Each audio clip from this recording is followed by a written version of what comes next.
చూడండి, ఆలోచన చేయండి. మనము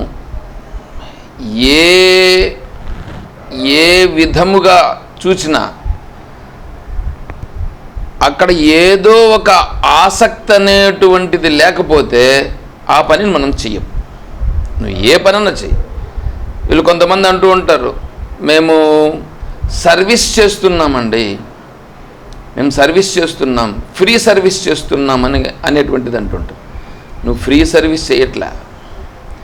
ఫ్రీ సర్వీస్ చేసేదాని వెనకాల నీ మనస్సులో ఏ భావన ఉందో నువ్వు చూసుకో. దాన్ని ఎవరు చెప్పాలి? అది నేను కాదు చెప్పాల్సింది. ఫ్రీ సర్వీస్ అంటూనే దాని వెనకాల ఒకటి ఏదో ఉంది అంటే దాని వలన నువ్వు ఇక్కడ ఫ్రీ సర్వీస్ చేస్తున్నావు. అట్లా తీసుకుంటే కూడా ఇప్పుడు వీళ్ళు ఏం చేస్తారంటే, ఈ హాస్పిటల్స్ వాళ్ళు ఉంటారు, ఈ హాస్పిటల్స్ వాళ్ళు ఏం చేస్తారంటే అప్పుడప్పుడు ఫ్రీ క్యాంప్స్ పెడతారు. ఫ్రీ క్యాంప్స్, హాస్పిటల్స్ ఫ్రీగా క్యాంప్ పెడతారు. ఫ్రీగా క్యాంప్ పెట్టి ఏం చేస్తారండి,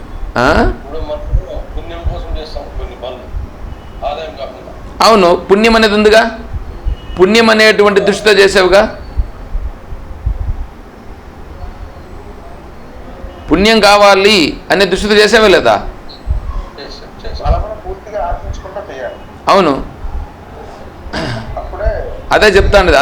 అందుకే చెప్తా ఉండేది, నువ్వు ఏది చూసినా ఏదో ఒకటి లింకప్ అయి ఉంటుంది అక్కడ. అందువలన ఈ ఫ్రీ క్యాంప్స్ అని పెడతా చూడండి, నేను అందుకే ఎగ్జాంపుల్ చెప్తాను. ఇక్కడ ఫ్రీ క్యాంప్స్ పెడితే వాళ్ళ ఉద్దేశం ఏంటంటే అంతా పెద్ద ప్రచారం చేస్తారు, మండలం అంతా ప్రచారం చేస్తారు, లేదంటే ఇంకా చుట్టుపక్కల 2-3 మండలాలన్నీ కూడా ప్రచారం చేస్తారు. అక్కడ ప్రజలందరూ కూడా వస్తే వీళ్ళు చూసే ట్రీట్మెంట్ ఏం తెలిసినా చాలా సింపుల్గా ఉంటుంది. వీళ్ళు ఇచ్చేటివంతా కూడా చాలా సింపుల్గా ఉండేటివి ఇస్తారు, కొన్ని మంచివి కూడా ఇస్తారు. దానిలో వీళ్ళు ఏం చేస్తారంటే వీళ్ళ హాస్పిటల్లో వీళ్ళు సర్జరీ చేసేదానికి సూటబుల్గా ఉండేటివి ఇప్పుడు ఆరోగ్యశ్రీ కింద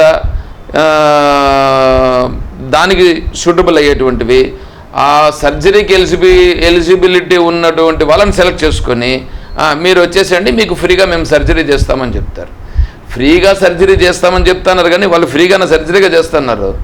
ఫ్రీగా ఏంలా, అది ఆరోగ్యశ్రీ కింద దాన్ని పెట్టి దాంట్లో క్యాష్ చేసుకుంటున్నారు. అంటే ఇప్పుడు వాళ్ళు ఏం చేస్తున్నారు, ఆడ ఫ్రీ క్యాంప్ పెట్టిండేది అంటే దాన్ని ఏమంటారు చూడండి,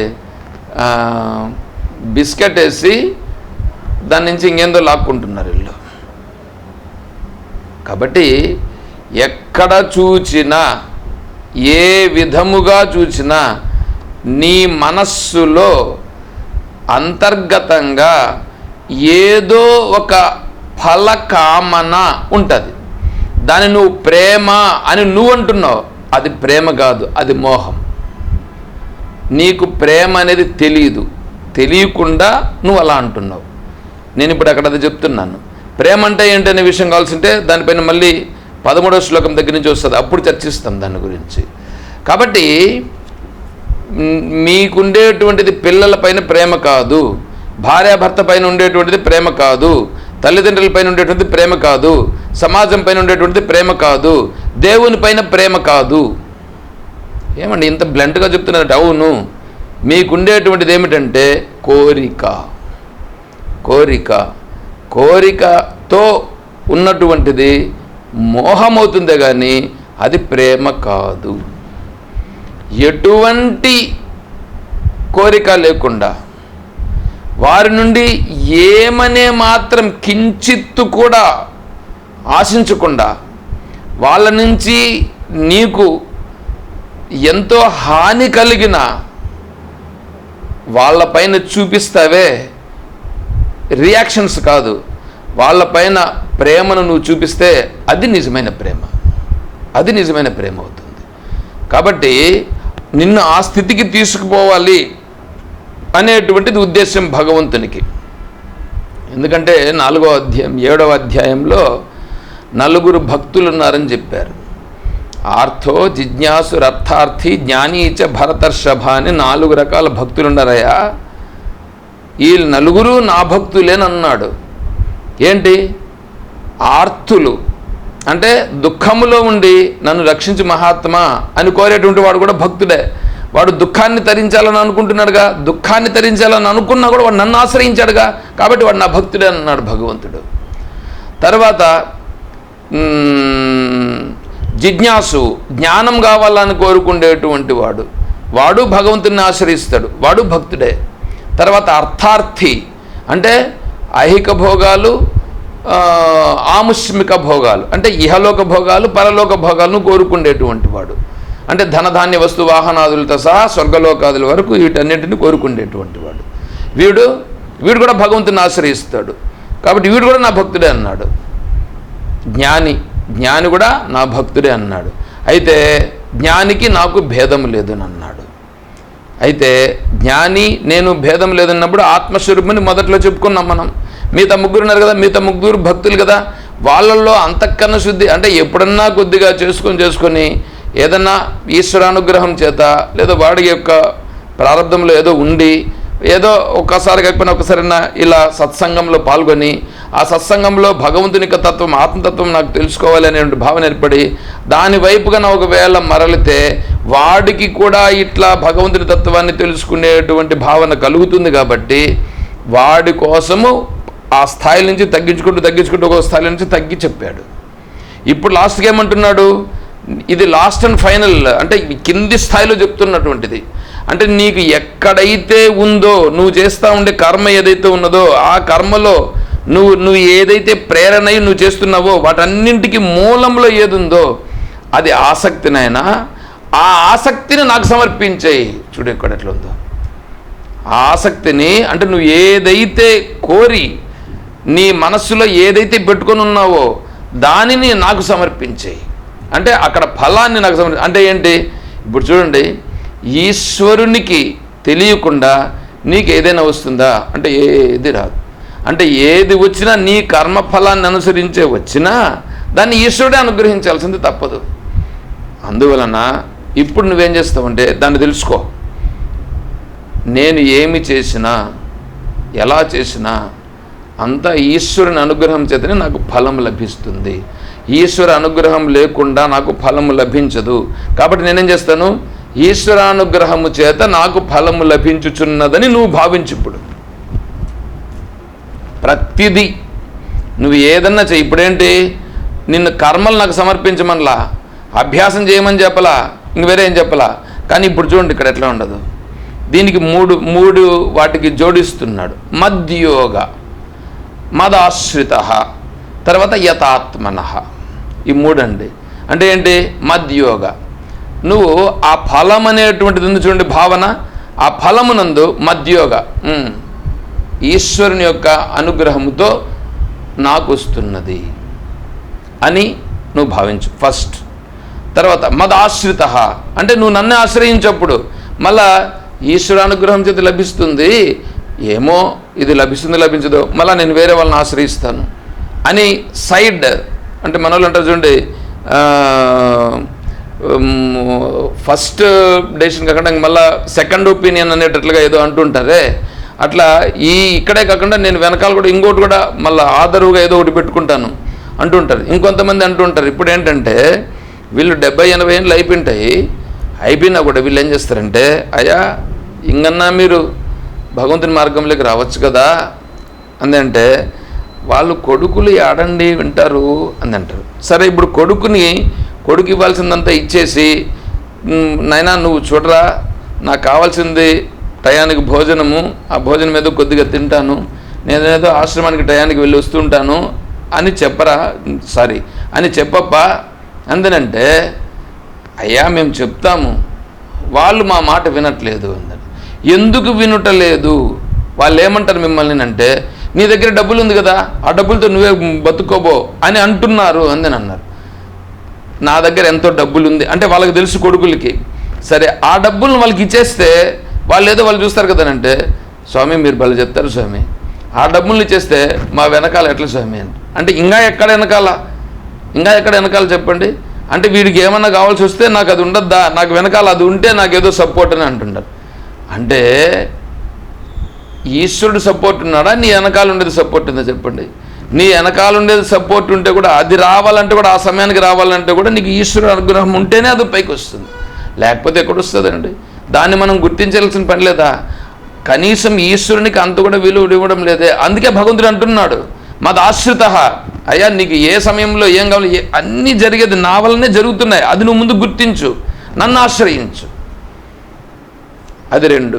తర్వాత 3వది యథాత్మవాన్. యథాత్మ అంటే మన మనస్సు ఉంది చూడండి, మన మనస్సు కొట్టుమిట్టాడుతూ ఉంటుంది ఎంతసేపు అయినా.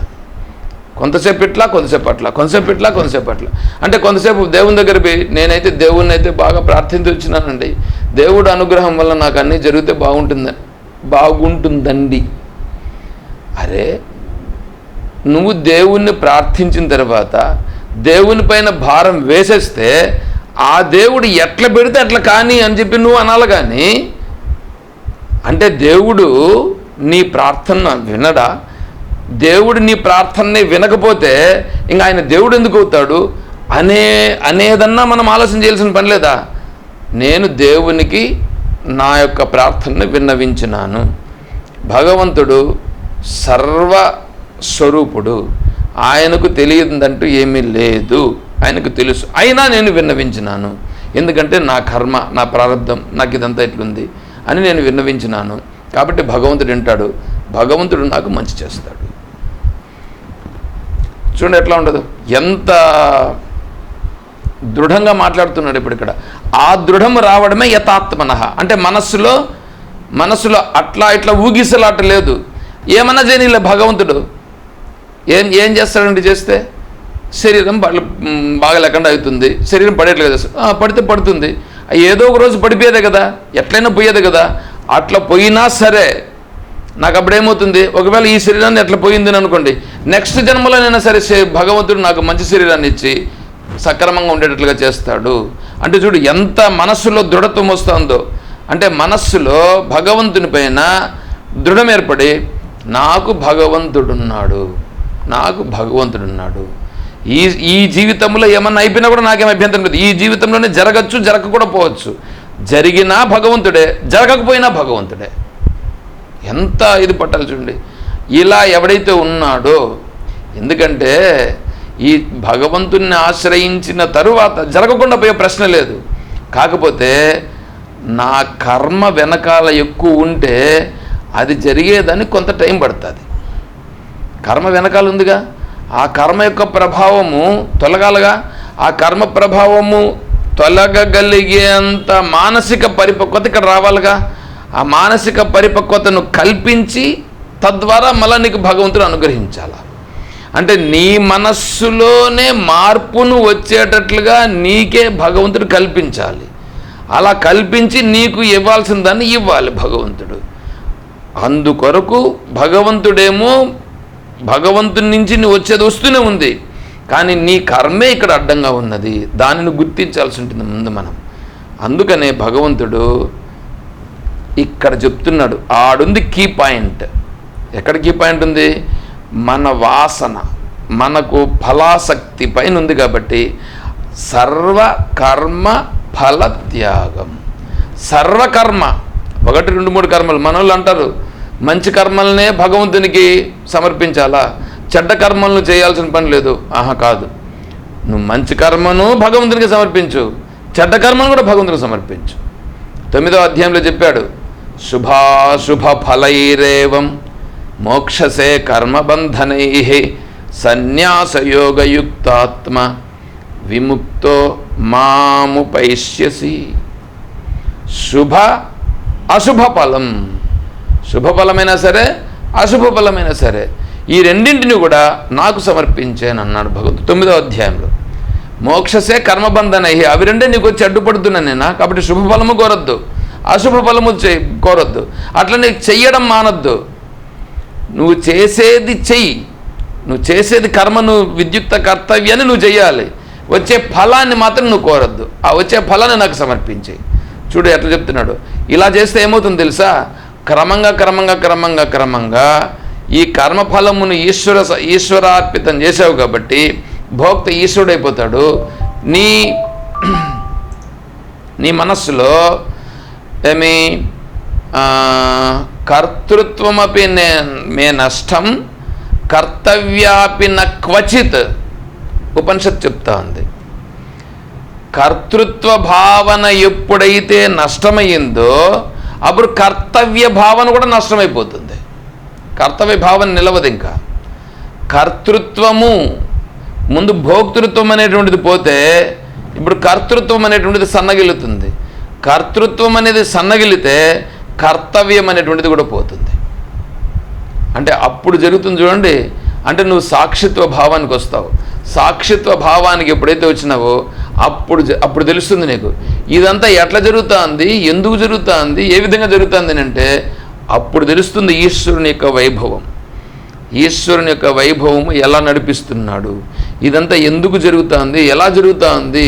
ఆహా పరమేశ్వర, నీ యొక్క వైభవం ఎలా ఉన్నది, పరమేశ్వరుని యొక్క అనుగ్రహం ఎలా ఉన్నది, పరమేశ్వరుని యొక్క కరుణ ఎలా ఉన్నది, పరమేశ్వరుడు ఎవడెవడికి ఎక్కడెక్కడ ఎలా ఎలా ఏమేమి ఇవ్వాలనో ఎంత స్పష్టంగా ఇస్తున్నాడు. అందుకే పరమేశ్వరుడు అని అక్కడ నీకు చాలా స్పష్టమవుతుంది అన్నమాట. అది ఇక్కడ విషయం. అటువంటి స్థితి కలిగేదాని కొరకు ఇక్కడ మనకు భగవంతుడు 11వ శ్లోకంలో చెప్తున్నాడు. అధైతదప్యశక్తోసి కర్తుం మద్యోగమాశ్రితః సర్వకర్మ ఫలత్యాగం తతః కురు యతాత్మవాన్. తతః కురు యతాత్మవాన్. అథైత అథ పునః ఏతదపి యదుక్తం మత్కర్మ పరమత్వం తత్కర్తుం అశక్తః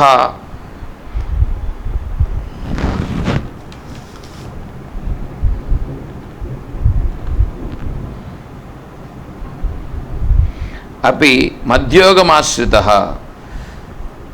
కానైతే దీనిని కూడా అంటే నా కొరకు కర్మలను చేయుటయే ప్రధానముగా కలిగి ఉండుట అంటే 10వ శ్లోకంలో చెప్పిన విధముగా దానిని బహిర్ముఖుడొకటి వలన చేయుటకు సమర్థుడు కానిచో అప్పుడు నా యొక్క యోగమును ఆశ్రయించిన వాడవై చేయబడుచున్న క్రియలను నాయందు సమర్పించి ఆ క్రియలను చేయుట ఏది గలదో అదియే నా యొక్క యోగము. దానిని ఆశ్రయించిన వాడవై అంటే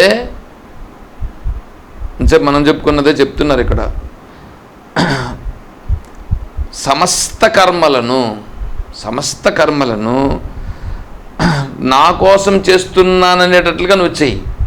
అంటే అది ఆల్రెడీ 10వ శ్లోకంలో చెప్పాడు. ఇక్కడేమంటున్నాడు, నువ్వు చేసే కర్మను చేసి అది ఈశ్వరుని యొక్క అనుగ్రహం వల్లనే జరుగుతుంది అని నువ్వు చెయ్యి. అప్పుడు నా యొక్క యోగమును ఆశ్రయించిన వాడవై చేయబడుచున్న క్రియలను నాయందు సమర్పించి ఆ క్రియలను చేయుట ఏది గలదో అదే నా యొక్క యోగము. దానిని ఆశ్రయించిన వాడివై సర్వకర్మల యొక్క ఫలమును సన్యసించుటను చేయుము. సర్వకర్మలను సన్యసించుట, ఏకాగ్రము చేయబడిన మనస్సు గలవాడవై అట్టి త్యాగమును చేయుము. ఏమంటే మద్యోగమాశ్రిత. ఇక్కడ ఒకటే సమాసంతో ఒకటి చెప్తున్నాడు. నేనైతే రెండుగా విడదీసి చెప్పినాను. మద్యోగము మదాశ్రయ అని నేను చెప్పాను. ఇక్కడ ఆచార్యుల వారు ఏమంటున్నారంటే మద్యోగమాశ్రిత అంటే నన్నే ఆశ్రయించిన వాడవే కర్మలను చేయుము అని అంటున్నాడు. సరే, అట్లయినా ఒకటే ఇట్లయినా ఒకటే, మనకు రెండు విడదీసినట్లుగా చెప్పడం అనేది ఉంది. అక్కడ ఒకటే కలిపి చెప్తున్నారు. సరే, ఇప్పుడేంటి మనం చేసే కర్మలు నువ్వు కర్మలను ఈశ్వరార్పణం చేయాల్సిన పని లేదండి. కర్మ ఫలమును ఈశ్వరార్పణం చేయాలి. కర్మ ఫలమును ఈశ్వరార్పణ చేసే దాని కొరకు నీ మనస్సుకు 3 కండిషన్స్. ఒకటేంటి, మద్యోగము, మదాశ్రయము, యతాత్మవాన్. అంటే మనస్సు ఊగిసలాట లేకుండా ఉండుట ఒకటి. 2 మద్యోగం, మతయోగం అంటే ఈశ్వరుడున్నాడు, ఈశ్వరునికి తెలుసు, ఆ ఈశ్వరుని నేను సమర్పిస్తున్నాను అనేటట్లుగా మద్యోగం. మదాశ్రితం అంటే నేను ఈశ్వరుని ఆశ్రయిస్తున్నాను. ఇదండి. ఈ మూడింటిని పట్టుకొని నువ్వు చేసే కర్మల్ని దాని నుంచి వచ్చే ఫలం తీసుకో. నిన్ను ఫలం వద్దని నేను చెప్పట్లేదు, ఈశ్వరుడు తీసుకోవద్దని చెప్పట్లా. ఫలాన్ని ఈశ్వరునికి సమర్పించు, మనస్సులో సమర్పించి నీకు ఏదైతే వస్తుందో దానితో నీ జీవనమును కొనసాగించుము అని చెప్తున్నాడు. ఇప్పుడు ఇక్కడ ఇలా కొనసాగిస్తే ఏమవుతుందంటే నీకు క్రమంగా నీ మనస్సులో ఉన్నటువంటి ఇది ఉంది చూడండి, ఏది ఆ లంపటం, దాంతో తగులుకొనుట అనేది ఉందో. మీకు ఒకటి చెప్తాను చూడండి, ఉదాహరణ ఒకటి.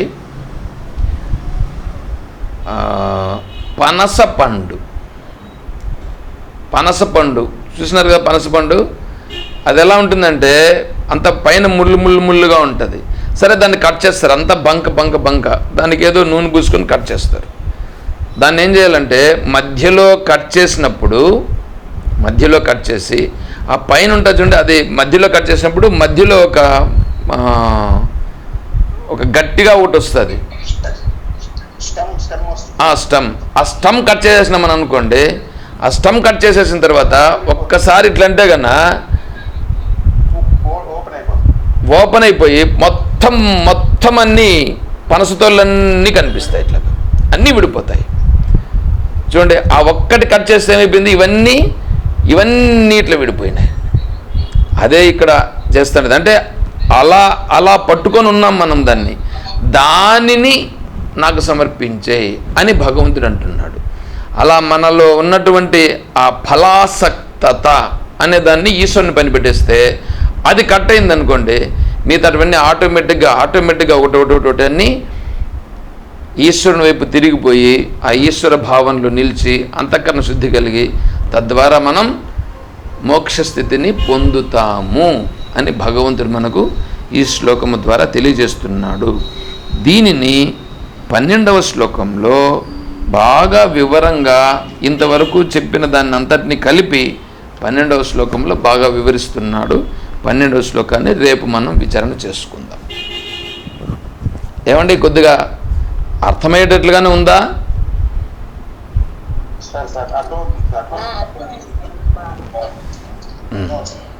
సరే, ఎవరికైనా అర్థం కాకపోతే అడగవచ్చు, మనకేం అభ్యంతరం ఏం లేదు.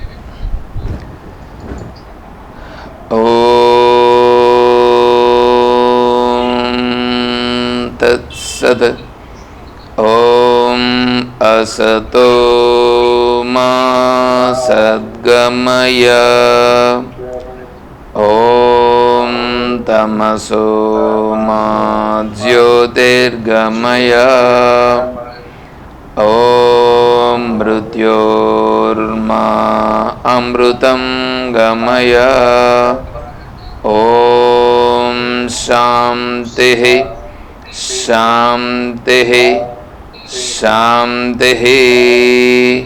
హరి ఓం తత్సత్. ఓం సర్వం శ్రీ సద్గురు చరణారవిందార్పణమస్తు. ఓం జయ బోలో శ్రీకృష్ణ పరమాత్మ की जय, बोलो गीता माता की जय, बोलो भक्त मंडली की. हर नमः पार्वती पतये. हर हर महादेव शंभो शंकर. जय सीताराम. हरि ओम तत्सत. ओम हरि ओम. ओम.